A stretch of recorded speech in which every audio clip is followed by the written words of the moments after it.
Kalau resep orang bisa nggak meninggal, yang punya apotek meninggal.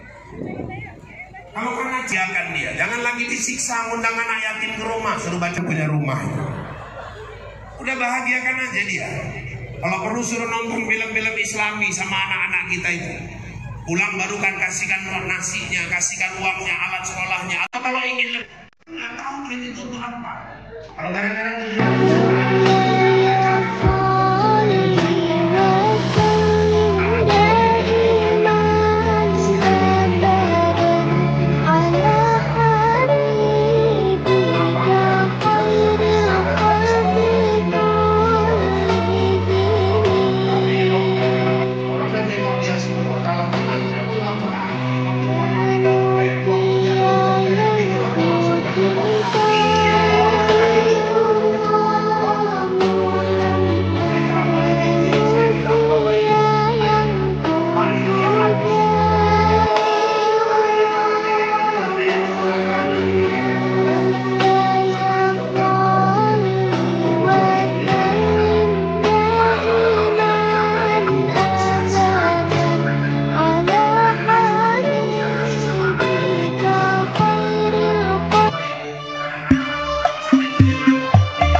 يا رب صل على محمد يا رب صل عليه وسلم يا رب صل على محمد يا رب صل عليه